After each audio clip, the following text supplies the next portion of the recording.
नमस्कार विद्यार्थियों, आपका पुनः स्वागत है BR model senior secondary school की ऑनलाइन कक्षाओं में। हम अध्ययन कर रहे हैं कक्षा 11 और हमारा जो विषय है अनिवार्य हिंदी। अनिवार्य हिंदी का जो काव्यखंड है, काव्यखंड में से जो संकलित किया गया अध्याय है अध्याय 3, राम नरेश त्रिपाठी द्वारा रचित जो रचना है पथिक। तो उसका हमने पहले अध्ययन किया है। उसके जो 3 भाग थे तो उनका हम अध्ययन कर चुके हैं और आज जो है हम उसी कविता का जो भाग 4 है उसका अध्ययन कर रहे हैं। तो पहले वाले अध्याय में हमने पढ़ा था, जो भाग थे उसमें पढ़ा था हमने इस अध्याय के कि किस प्रकार से एक पथिक जो है समुद्र के किनारे खड़ा हुआ है और प्राकृतिक जो सुबह का प्रातःकाल का वर्णन है और उस समय किस प्रकार से सूर्य की तलहटी जो सूर्य है वो सागर की तलहटी पर अत्यंत आकर्षक मनोहारी रूप जो है वो प्रकट कर रहा है और किस प्रकार से कल्पना करते हुए कवि जो है समुद्र के जो तल है, जो जल का स्तर है, उसके ऊपर सूर्य को इस प्रकार से वो देख रहा है कि जैसे कोई सुनहरा महल हो और उसका कोई गुंबद हो और ऐसे लगता है कि जैसे साक्षात लक्ष्मी जी के लिए समुद्र ने जो है सुनहरा मार्ग बना दिया है। और इसी प्रकार से हमने आगे पढ़ा था कि किस प्रकार से समुद्र और जो सूर्य है, जब सूर्य उदय हो रहा है तो उस समय आसमान में कैसा वातावरण रहता है और किस प्रकार से जो चंद्रमा है वो इसको देखकर हंस रहा है, सूर्य को देखकर हंस रहा है और किस प्रकार से जो सूर्य है वो आकाशगंगा के किनारे पर खड़ा हुआ मंद स्वर में गीत गा रहा है और किस प्रकार से प्रकृति में परिवर्तन हो रहा है, वातावरण में परिवर्तन हो रहा है प्रातः के समय, उसका हमने अध्ययन किया था। तो अब जो है उसी वातावरण को देखकर बादलों का जो है किस प्रकार से भाव रहता है कि बादल किस प्रकार से अपने प्रेम को प्रकट कर रहे हैं, तो उसी भाव को इस भाग के अंदर हम पढ़ रहे हैं जो कि राम नरेश त्रिपाठी द्वारा रचित है पथिक रचना में। तो पथिक जो है वो बता रहा है कि किस प्रकार से सूर्य और सागर जो है उसके प्रेम को देखकर जो बादल हैं अब मेघ बरस पड़ते हैं। मेघ मतलब जो बादल हैं वो बरस रहे हैं, किस प्रकार से बरस पड़ते हैं। तो अब देखिए कि किस प्रकार से बादलों पर भी इसका प्रभाव पड़ रहा है। वन उपवन गिरी सानु कुंज में मेघ बरस पड़ते हैं, मेरा आत्म प्रलय होता है, नयन नीर झरते हैं। अब कवि इसमें कहता है कि जब सूर्य और समुद्र जो है, सागर जो है, उनका जो उसका जो प्रेम देखकर, उसके प्रेम भाव को देखकर और किस प्रकार से जो फूल हैं वो महक रहे हैं, जो वृक्ष हैं किस प्रकार से वो सज रहे हैं जब प्रातः काल का दृश्य उभरने वाला है और किस प्रकार से चंद्रमा हंस रहा है। तो इस प्रकार से हर प्रकार के जो वातावरण में परिवर्तन जो हो रहे हैं उससे बादलों को भी अत्यंत आनंद की अनुभूति होती है। तो वह भी कुछ करना चाहता है, तो वह क्या करता है, वन उपवन गिरी सानु कुंज में मेघ बरस पड़ते हैं। तो ऐसा मनोहारी जो दृश्य है देखकर, प्रातःकाल का दृश्य देखकर जो बादल हैं वे वन में, उपवन में, पहाड़ों पर, सानु इसमें कहा गया है कि जो पर्वत की तलहटी में समतल जो स्थान रहता है उसको सानु कहा जाता है। और कुंजों में जो झाड़ियों का झुंड जो है तो वहां पे जो बादल है वो बरस पड़ते हैं। अब किस कारण से बरस पड़ते हैं, क्योंकि बादलों ने सूर्य का जो आगमन होने के समय प्रकृति में जो परिवर्तन हो रहे हैं, पेड़ किस प्रकार से सज रहे हैं, फूल किस प्रकार से महक रहे हैं, चंद्रमा किस प्रकार से मुस्कुरा रहा है, तो ऐसे दृश्यों को देखा है तो उसके मन के अंदर भी कुछ करने का भाव प्रकट हो रहा है। तो वह भी अपने प्रेम को वर्षा के रूप में प्रकट कर रहा है। मेरा आत्म प्रलय होता है, नयन नीर झरते हैं। आत्म प्रलय, अब प्रलय मतलब विनाश होता है, आत्म प्रलय मतलब अपने आप को विलीन कर देना। अब कवि कहता है पथिक के माध्यम से कि मैं भी अपने आप को उसी के अंदर ही समाहित करना चाहता हूं। नयन नीर झरते हैं और मेरी आंखों से भी खुशी के जो आंसू हैं वे झड़ने लग जाते हैं कि मैं भी कुछ करूं। जिस प्रकार से बादल बरस रहे हैं तो उस प्रकार से मेरे मन के अंदर भी अत्यंत आनंद का जो भाव है वो लक्षित हो रहा है, उभर रहा है।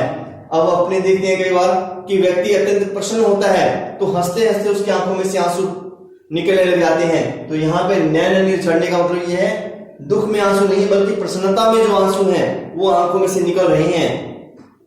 पढ़ो लहर तट तृण तरु गिरी नभ किरण जलद पर प्यारी, लिखी हुई है मधुर कहानी विश्व विमोहन हारी। अब इसमें प्यारी जो है ये जो प्यारी शब्द यहाँ पे दिया गया है अपनी प्रियतमा के लिए दिया है कवि ने कि हे प्रिया, तुम जो है संसार में जो हो रही घटनाएं हैं, जो प्रेम का भाव है, तुम उसको पढ़ो। अब जिस प्रकार से समुद्र की जो लहरें उठ रही हैं और जो समुद्र का तट है, जो तिनके हैं, जो वृक्ष हैं और जो पर्वत हैं, अब किस प्रकार से वो अपने जो योगदान दे रहे हैं, अपने प्रेम को प्रकट कर रहे हैं। जब सूर्य उदय हो रहा है नभ आसमान में, किस प्रकार से बादल जो है वो अपने प्रेम को प्रकट कर रहे हैं। सूर्य से निकलने वाली जो किरणें हैं वो किस प्रकार से अपने प्रेम को प्रकट कर रही हैं। जलद, अब जलद जो है बादल किस प्रकार से अपने प्रेम को प्रकट कर रहे हैं। हे प्रिया, तुम भी समझो कि किस प्रकार से हर कोई जो है अपने प्रेम को प्रकट कर रहा है। लिखी हुई है मधुर कहानी विश्व विमोहनहारी, कि यह जो लिखी हुई कहानी है अत्यंत मनोहारी है और विश्व विमोहनहारी, संसार को अपनी ओर आकर्षित करने वाली है। तो हर प्रकार से हर तरफ जो प्रेम का जो वातावरण है वो छाया हुआ है, फैला हुआ है। कैसी मधुर मनोहर उज्ज्वल है यह प्रेम कहानी, जी में है अक्षर बन इसके बनो विश्व की वाणी। अब कवि अपने भाव जो है वो प्रकट कर रहा है कि देखिए किस प्रकार से कैसी मधुर मनोहर उज्ज्वल है, किस प्रकार से मधुर मनोहर और उज्ज्वल इनकी प्रेम कहानी है। अब देखिए समुद्र और सूर्य की प्रेम कहानी किस प्रकार से है। हर प्रकार से जो प्रेम का वातावरण जो है उनको देखकर बन रहा है। अब प्रारंभिक अवस्था में कवि ने जो है पति के माध्यम से सूर्य और सागर का जो प्रेम है उसका वर्णन किया था, लेकिन उनके प्रेम को देखकर, सूर्य और सागर के प्रेम को देखकर प्राकृतिक जो छटा है वो अपने आप ही उभरने लगती है और उनके प्रेम को देखकर पहाड़, पेड़ पौधे जो हैं वे भी अपने प्रेम को प्रकट कर रहे हैं। तो कवि कहता है कि कैसी है मधुर मनोहर उज्ज्वल प्रेम कहानी है। और कवि कहता है कि जी में है अक्षर बन, कि कवि कहता है कि मेरे मन में भी ऐसा भाव उठता है कि मैं भी अक्षर बनकर इसके बनो विश्व की वाणी, कि मैं भी जो अक्षर बनकर इसके लिए एक विश्व की जो वाणी है, जो वाणी बन सकूं, उसके लिए कविता लिख सकूं। और कविता लिखने के लिए मैं अक्षर स्वयं को, अपने आप को एक अक्षर बनाना चाहता हूं। कवि कहता है कि हर प्रकार से मैं भी इस प्रेम के अंदर सम्मिलित होना चाहता हूं। स्थिर पवित्र आनंद प्रवाहित सदा शांति सुखकर है, आहा प्रेम का राज्य परम सुंदर अतिशय सुंदर है। अब अंतिम पंक्ति के माध्यम से कवि जो कहता है कि यह जो प्रेम का राज्य है वो अत्यंत ही सुंदर है, सुंदर से बढ़कर है, बहुत अधिक सुंदर है। स्थिर, यह स्थिर है, पवित्र है, पावन है, आनंद का प्रवाह करने वाला है और सदा ही शांति सुख कर है। और यह जो शांति है वो सदा ही सुख प्रदान करने वाली है। अब कौन सी शांति? प्रातः काल का जो वर्णन कवि ने इसमें किया है, सूर्य और सागर के मिलन का वर्णन किया है और जिसके कारण से चारों प्रेम का जो वातावरण जो है वो बना हुआ है। तो ऐसा जो सदा ही शांत जो सुख है वो शांति कारक होता है और स्थिर बना रहता है, सदा ही आनंद प्रदान करने वाला है और सदा ही पवित्र रहता है। तो ऐसा भाव इसमें प्रकट करने का प्रयास कवि द्वारा किया गया है। आहा प्रेम का राज्य परम सुंदर अतिशय सुंदर है। अब आश्चर्य करते हुए कवि कहता है कि प्रेम का यह जो परम राज्य है, अत्यंत विस्तृत जो संसार है, जो क्षेत्र है वो अत्यंत ही सुंदर है, अतिशय सुंदर है और अधिक सुंदर है। यानी कि सुंदर से भी बहुत अधिक सुंदर है। कौन सा राज्य? प्रेम का जो राज्य है वह। तो इस कविता के माध्यम से रामनरेश त्रिपाठी ने जो प्रातः काल का वर्णन है उसको किस प्रकार से हम लहरों के माध्यम से और वृक्षों के माध्यम से देख रहे हैं कि प्रकृति के प्रति वो अपना प्रेम प्रकट कर रही है। यह जो वातावरण है तो हर प्रकार से यह जो प्राकृतिक वातावरण है हर किसी को शांति देने वाला है, हर किसी में प्रेम की भावना को भरने वाला है।